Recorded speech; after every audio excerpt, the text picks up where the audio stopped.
Good morning, students. Today I'm going to start the chapter 7 of civics, gender prejudice. In the part 1 video, I explained the chapter by here. Inequality in education, these 3 points already I have explained you. Today I'm going to start from here. For that, all of you just open page number 240. Take pencils in your hand and let's start with me. Half of the chapter I have explained in part 1. Actually, the chapter is a little bit lengthy. That is why I have to prepare 2 parts of this chapter. Today I am going to explain from here. However, current statistics show that girls usually fare much better than boys in board examination. कहा जा रहा है कि जो लड़कियों की शिक्षा है उस पर बहुत ध्यान नहीं दिया जा रहा है, उनका ड्रॉप आउट रेट ज़्यादा है, गर्ल्स को ज़्यादा एजुकेट नहीं किया जा रहा है. उसके बाद भी अगर हम देखें तो बोर्ड एग्जामिनेशंस में जो गर्ल्स हैं उनका जो परफॉर्मेंस है वो बॉयज़ के कंपेयर में काफ़ी अच्छा है. This shows that if given similar opportunities and encouragement girls will be able to contribute successfully in all sphere of development. तो अगर हम ध्यान से देखें तो अगर लड़कियों को समान अवसर प्रदान हो, समान तरीके से उनको इनकरेज किया जाए तो उनको क्या होगा, वो हर क्षेत्र में ओवरऑल उनका जो परफॉर्मेंस होगा वो बहुत अच्छा होगा और वो बहुत ही सक्सेसफुल होंगी. Beti Bachao Beti Padhao is an initiative taken by PM of India Shri Narendra Modi. इसीलिए नरेंद्र मोदी ने एक बहुत ही गर्ल चाइल्ड्स के लिए जो है उनकी शिक्षा को आगे बढ़ाने के लिए एक अभियान चलाया जिसको कहते हैं बेटी बचाओ बेटी पढ़ाओ. ठीक है.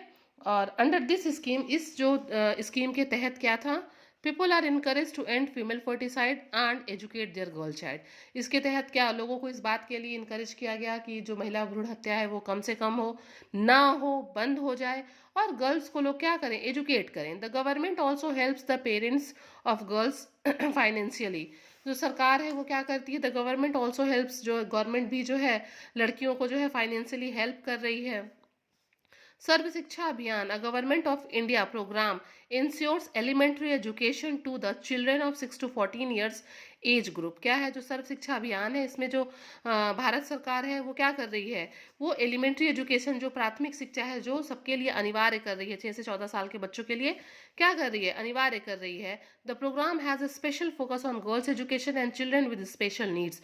और ये जो कार्यक्रम है ये इस बात को फोकस कर रहा है, इस बात पे ज़्यादा फोकस करता है कि जो लड़कियां हैं वो ज़्यादा से ज़्यादा एजुकेट हो और जो स्पेशल नीड्स वाले बच्चे हैं उनको भी पूरी शिक्षा का अवसर प्राप्त हो. Okay students, in order to achieve gender equality we will have to, क्या करना पड़ेगा, अगर हमको इक्वलिटी समानता चाहिए तो what should we do, what हम क्या कर सकते हैं, क्या करना चाहिए.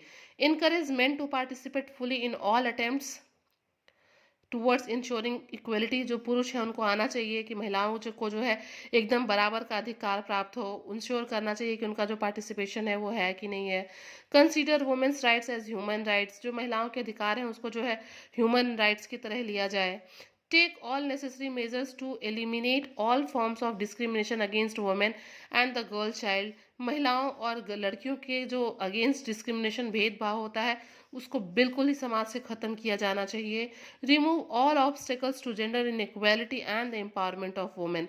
सारी असमानताओं को दूर करके जो है महिलाओं को सशक्त करने के लिए सबको आगे बढ़ना चाहिए. Now all of you come on page number 241 and start the next heading gender prejudice economic expect. अब जो हम सॉरी जेंडर प्रेजुडाइज का जो इकोनॉमिक एस्पेक्ट है वो देखते हैं, जो आर्थिक वाला पक्ष है. You may also have heard people discussing that work done outside the four walls of the house is considered worthwhile enough to be referred to as work.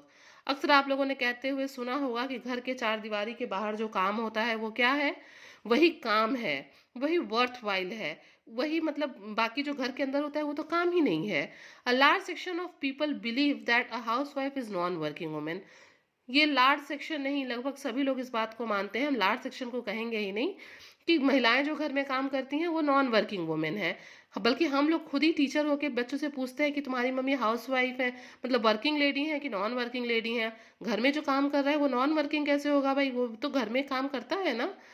However, when the same housewife goes out of her house to work for an organization or has her own business enterprises, she is considered a working woman.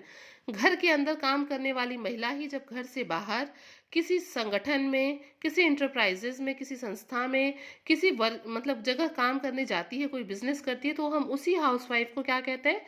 Working women कहते हैं. It is evident that the wide ranging household chorus and the significant task of looking after children and older people in the family is unrecognized and is undervalued as real work. इसका मतलब ये है कि जो महिलाएं घर में काम करती हैं, बच्चों की, घर की, बूढ़े लोगों की देखभाल करती हैं, उसको काम नहीं माना जाता, उसको अंडर वैल्यू किया जाता है.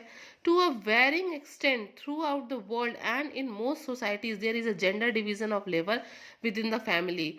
ना ही सिर्फ घर में बल्कि संसार में और बाकी सारे समाज में हम देखें तो लिंग के आधार पे जो है क्या हुआ है, काम का जो है बंटवारा हुआ है.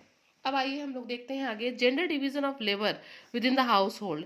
अब घर के ही काम में देखिए जेंडर डिवीजन हम आपको दिखा रहे हैं कि घर के काम में किस तरीके से काम को बांटा गया है. The functions and roles of the respective genders clearly shown inequality. अगर हम पुरुष और महिलाओं के काम को देखें तो हमको एकदम उसमें साफ साफ जो असमानता है वो नजर आती है. These inequalities in the domestic area are a result of social norms and perceptions. These inequalities in the domestic area, ये जो घरेलू क्षेत्र में असमानता दिखाई जाती है, ये सोशल नॉर्म्स और जो परसेप्शन है उसी का परिणाम है. ये प्रत्यक्षीकरण का जो और सोशल नॉर्म्स का परिणाम है. कुकिंग, लुकिंग आफ्टर चिल्ड्रेन और old parents and other similar kinds of work are related to women. जो खाना बनाने का काम है, बच्चा देखने का काम है, बूढ़े बुजुर्गों का देखने का काम है, ये सब किसका है? महिलाओं का. Going out to work, repairing of electric gadgets और paper work related to banking और financial investments are considered to be a men's domain.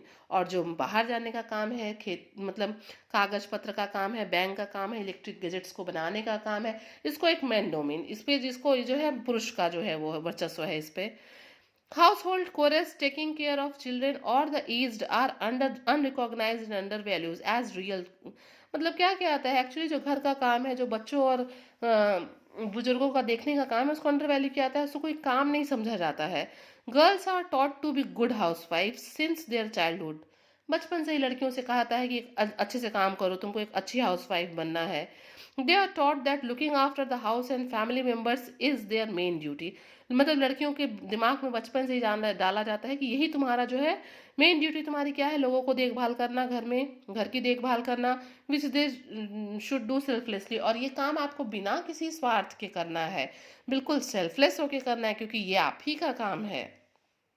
Labour is the productive use of physical and mental ability for a wages. ठीक है, labour is a productive use of physical and mental abilities for a wage. क्या है जो labour है, क्यों करते हैं भाई? हम लेबर इसलिए करते हैं, इसमें हमारा मेंटल फिजिकल सारा एबिलिटी यूज होता है. और किसके लिए करते हैं हम? पैसे मिलते हैं हमको उसके. Since household chores are perform within the house, it is not considered and valued in terms of money. जबकि जो घर का काम है, चार दीवारी के अंदर का काम है, चाहे वो कितना भी कठिन हो, वो उसको ना ही रिकॉग्नाइज किया जाता है, ना ही वैल्यू दिया जाता है, और वो तो उसके लिए तो कोई पैसे भी नहीं मिलते हैं. However the same chores like cooking, babysitting, washing clothes, and tutoring children enables a person to earn a wage when performed outside the house. जबकि वही काम जो महिलाएं घर में करती हैं, अगर वही काम घर के बाहर किया जाए तो उसके लिए वेजेस मिलता है, उसके लिए पैसे मिलते हैं, और तब फिर आदमी वर्किंग कहलाता है. Even in the family there are several inequities. अगर हम घर में देखें तो हम लोग के घर में भी बहुत ही असमानताएं हैं. इन most societies it is taken for a granted that main work outside the home. ठीक है, it is taken for granted that men work outside the home. If women do work outside the home, they are expected to combine it with household duties. देखिए, हाँ बिल्कुल होता है, हमारे आपके घर में भी होता है. अगर पुरुष काम करता है बाहर जाके तो वो सिर्फ बाहर का काम करता है, घर में आके उसको कुछ नहीं करना पड़ता. लेकिन अगर महिलाएं जो है वो वर्किंग वुमेन है तो उनसे ये उम्मीद की जाती है कि वो बाहर तो काम करेंगी ही करेंगी, घर के आके जो हाउस होल्ड वर्क है वो उनको करना ही है. ठीक है, women often contribute towards the income of family in rural as well as urban areas and share the responsibility of running the household.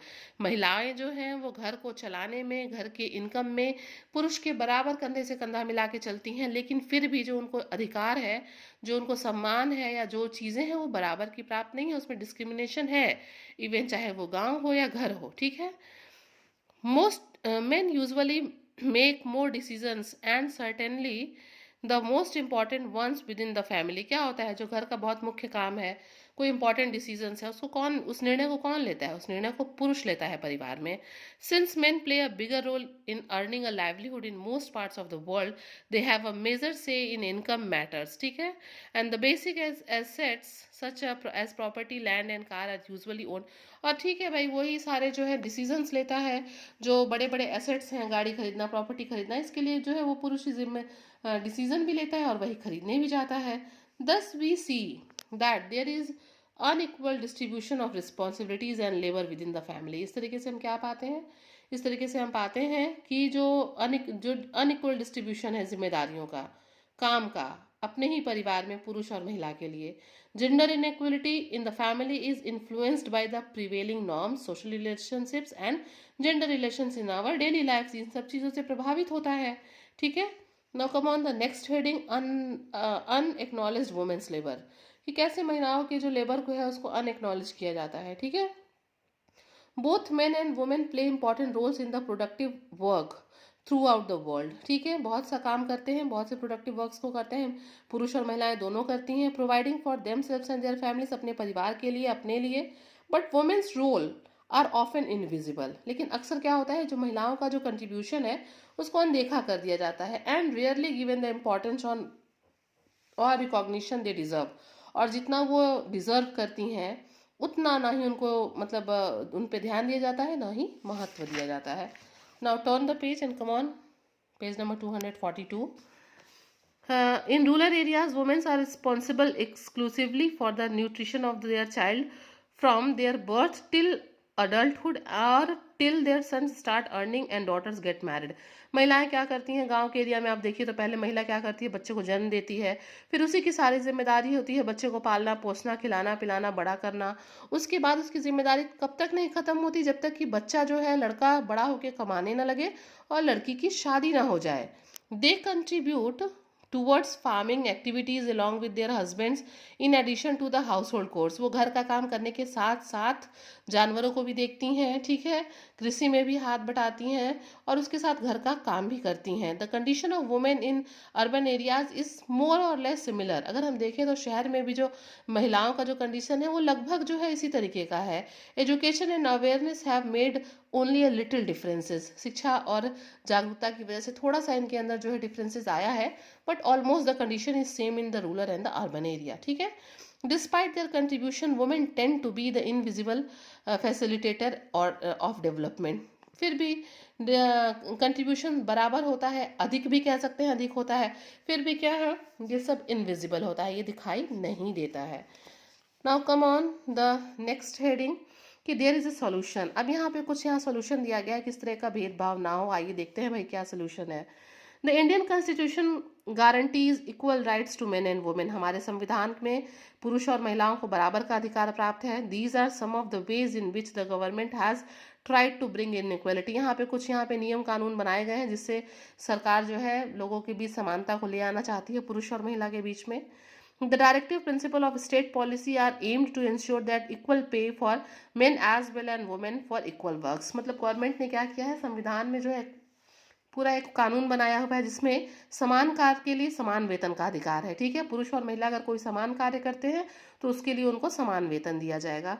The new inheritance law ensures that the son, daughter and wife get an equal share in the property. It means this is the rule which is written in the constitution that there is a equal right in the property of father. ठीक है. कि father की property में equal right होगा किसका? Whose? Son, daughter and wife. ठीक है. The right to education ensures education for every boy and girl below the age of 14 years. कि 14 साल से छोटे हर बच्चे को, चाहे वो लड़की है या लड़का है, वो उसको जो है शिक्षा का अधिकार है. हर बच्चे को जाना ही जाना है. The government is making efforts to promote education among girls so that they are aware of their rights and are given equal opportunities for progress. कि लड़कियों को समान अधिकार दिया जाए, उनको अपने अधिकार का पता हो, समाज में एक अच्छा स्थान हो. इसलिए क्या है, वो कोशिश कर रहा है कि लड़कियां शिक्षित हों.